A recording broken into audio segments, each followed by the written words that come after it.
ഇപ്പോൾ ഇതാണ് വർക്കലയുടെ end. Guys നമ്മൾ പണ്ട് ആ വഴി, ആ കാണുന്ന വഴിയാണെങ്കിൽ താഴോട്ട് ഏകദേശം അവിടം വരെ ഉള്ളായിരുന്നു വെള്ളം. ആ വെള്ള തിര കാണുന്നുണ്ടോ? ഇതെല്ലാം ഇടിഞ്ഞു പോയത്. സൈഡ് ഇടിഞ്ഞു പോയ കാഴ്ചയാണിത്. Hello guys, welcome back. അപ്പോൾ ഇന്ന് നമ്മൾ എങ്ങോട്ടാണ് പോകുന്നത് വെച്ചാൽ വർക്കല ബീച്ചിലോട്ടാണ് പോകുന്നത്. ഇവിടെ നിന്ന് കറക്റ്റ് 33 കിലോമീറ്റർ ഉണ്ട്. സമയം ഇപ്പോൾ വന്നിട്ട് 1:30 ആയിട്ടുണ്ട്. നമ്മളിവിടെ നിന്ന് ഏകദേശം ഒരു 1.5 മണിക്കൂറുണ്ട്. അവിടെ എത്തിക്കുമ്പോഴത്തേക്ക് ഒരു 3-3:30 ആവുമായിരിക്കും.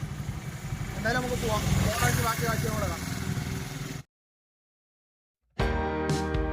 ഹലോ ഗൈസ്, അപ്പോൾ നമ്മൾ വരുന്ന വഴിക്ക് നല്ല വിശന്ന് കറങ്ങി ആയിട്ടാണ് വന്നത്. അപ്പോൾ എന്തായാലും നമ്മൾ കഴിക്കാൻ കയറിയിട്ടുണ്ട് ഞാനിവനും കൂടെ.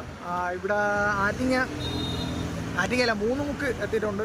ഇവിടെ എന്തായാലും കഴിക്കാൻ കയറി. നമ്മൾ സ്ഥലം കാണിച്ചു തരാം.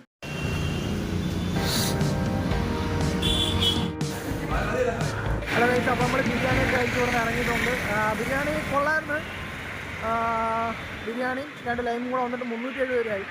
ഞാനിപ്പോൾ ഇവിടെ നിന്ന് നേരെ നമ്മളിപ്പോൾ വർക്കിലേക്ക് പോയി. എനിക്ക് വേറെ വേറെ നിർത്തണില്ല. ഇപ്പോൾ സമയം വന്നിട്ട് 3 മണി ആയിട്ടുണ്ട്. 3 മണിക്ക് എത്തുമെന്നാണ് ഞാൻ പറഞ്ഞ വർക്കല. പക്ഷേ സമയം ഒരുപാട് വൈകി കഴിക്കാൻ കയറിയപ്പം. ഇപ്പം നേരെ വർക്കല, ഒരിക്കലും നിർത്തണില്ല. നേരെ വർക്കല പോകും.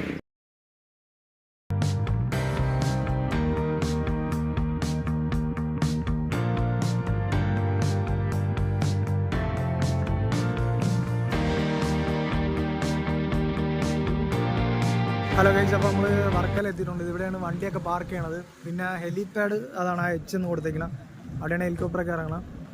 2 ഉണ്ട്. ഇവിടെ ഒന്നുണ്ട്, അപ്പുറത്തൊന്നുണ്ട്. അവിടെ ഇപ്പോൾ കാറൊക്കെയാണ് പാർക്ക് ചെയ്തേക്കുന്നത്. പിന്നെ ഇപ്പോൾ നല്ല വെയിൽ. സമയം വന്നിട്ട് ഇപ്പം 3:30 കഴിഞ്ഞ്. ഹലോ ഗൈസ്, ഈ വഴിയാണ് നമ്മൾ നേരെ ബീച്ചിലോട്ട് ഇറങ്ങിപ്പോകുന്നത്. ഇവിടെ നല്ല രസമാണ്. കുറച്ചുകൂടെ അങ്ങോട്ട് ഇറങ്ങുമ്പം കാഴ്ചകൾ കാണാൻ അടിപൊളിയാണ്.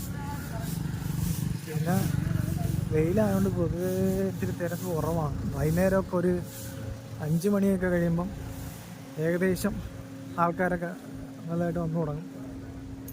ഇവിടെ റെസ്റ്റോറൻ്റ് ആണ്. ഫുഡൊക്കെ കഴിക്കാനുള്ളവർക്ക് ഒന്ന് കഴിക്കാം.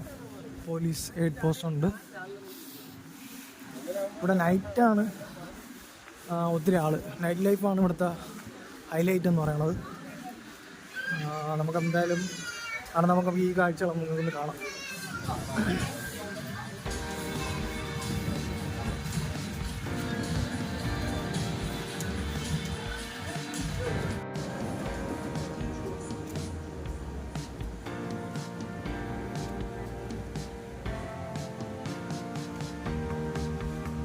ഇവിടെ ടാറ്റു അടിക്കുന്ന സ്ഥലമൊക്കെ ഉണ്ട്.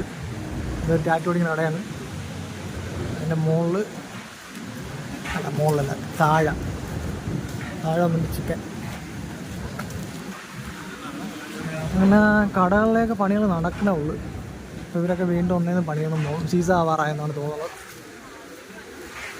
ബീച്ചിലോട്ട് ഇറങ്ങാൻ പറ്റൂലെന്നാണ് തോന്നുന്നത്. ഫുള്ള് വെള്ളം കയറി കിടക്കുകയാണ്. ഞാനിപ്പോൾ ഇവിടെ വന്നപ്പോഴുണ്ട് ഇവിടെയൊക്കെ ഫുള്ള് കണ്ടേ സൈഡൊക്കെ ഫുള്ള് കെട്ടി വെച്ചിരിക്കണം. അന്നൊന്നും ഇങ്ങനെയൊന്നും ഇല്ലായിരുന്നു. ഈ ഒരു ഇത് മാത്രം ഇരുമ്പിലവർ ചെയ്ത് വെച്ചിട്ടുള്ളായിരുന്നു. എനിക്കിവിടെ നോക്കാൻ പറയുന്നത് ഈ നല്ല വെള്ളം കയറി കിടപ്പുണ്ട്. കഴിച്ച് നമ്മൾ പണ്ട് ആ വഴി, ആ കാണുന്ന വഴിയാണെങ്കിൽ താഴോട്ട് ഇറങ്ങിക്കൊണ്ടിരുന്നത്. അപ്പോൾ ഇവിടെ ഫുള്ള് വെള്ളം കയറി ഏകദേശം അവിടം വരെ ഉള്ളായിരുന്നു വെള്ളം. ആ വെള്ള തിര കാണുന്നുണ്ടോ? അതിനപ്പുറത്തോട്ട് മാത്രമേ വെള്ളം ഉള്ളായിരുന്നു. ഇതിപ്പോൾ ഇവിടെ ഇറങ്ങാൻ പറ്റാത്ത രീതിയിൽ ഫുള്ള് വെള്ളമായിരിക്കുകയാണ്. ഏകദേശം നല്ല വെള്ളം കയറിയിട്ടുണ്ട്. പിന്നെ സൈഡൊക്കെ ഫുള്ള് ഇടിഞ്ഞു പോയിട്ടുണ്ട് കേട്ടോ. ആ ഇടിഞ്ഞു പോയതൊക്കെ അവിടെ കിടപ്പുണ്ട്. വെയിലാണ്ട് കാണാൻ പറ്റുന്നുണ്ട്. ഇഷ്ടംപോലെ മറ്റേ വള്ളങ്ങൾ കിടപ്പുണ്ട്. നൈറ്റ് വന്നാലേ ഇവിടെ രസമുള്ളൂ സത്യം പറഞ്ഞാൽ. ഒരു 6 മണിക്ക് ശേഷമൊക്കെ വന്നാലാണ് അടിപൊളി. എന്നാലും നമുക്ക് പോയി കാഴ്ചകളോട് കാണാം. ഗൈസ്, ഇതെല്ലാം ഇടിഞ്ഞു പോയത്. സൈഡ് ഇടിഞ്ഞു പോയ കാഴ്ചയാണിത്. ഇപ്പോൾ സൈഡൊക്കെ ശബ്ദല്ലേ ഉള്ളു. ആ ചേട്ടൻ നിന്ന് വൃത്തിയാക്കണതിൻ്റെ അത്രയും ഭാഗം മാത്രമേ ഉള്ളൂ ഇനി പിടിഞ്ഞു പോകാൻ. ബാക്കി എല്ലാം അങ്ങ് താഴെ പോയി. കടലിൽ ഒരുപാട് ഇങ്ങ് കയറി. ഇനിയിപ്പോൾ താഴോട്ട് ഇറങ്ങാനുള്ള ഇതൊന്നും നോക്കണ്ട. ചേട്ടൻ നിന്ന് വൃത്തിയാക്കി നോക്കിയാൽ നല്ല കഴിവ്.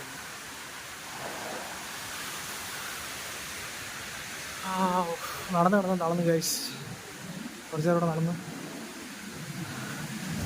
ബാക്കി കാഴ്ചയും കൂടെ കണ്ട് നേരെ വന്നിടത്തോട്ട് തന്നെ തിരിച്ചു പോകണം. പാർക്കിംഗ് ഏരിയയിൽ. ഇപ്പോൾ ഇതാണ് വർക്കലയുടെ എൻഡ്. നമ്മൾ എൻഡ് വരെ നടന്നു വന്നിട്ടുണ്ട്. എൻ്റെ ആരും കണ്ടില്ലെന്ന് പറയില്ല.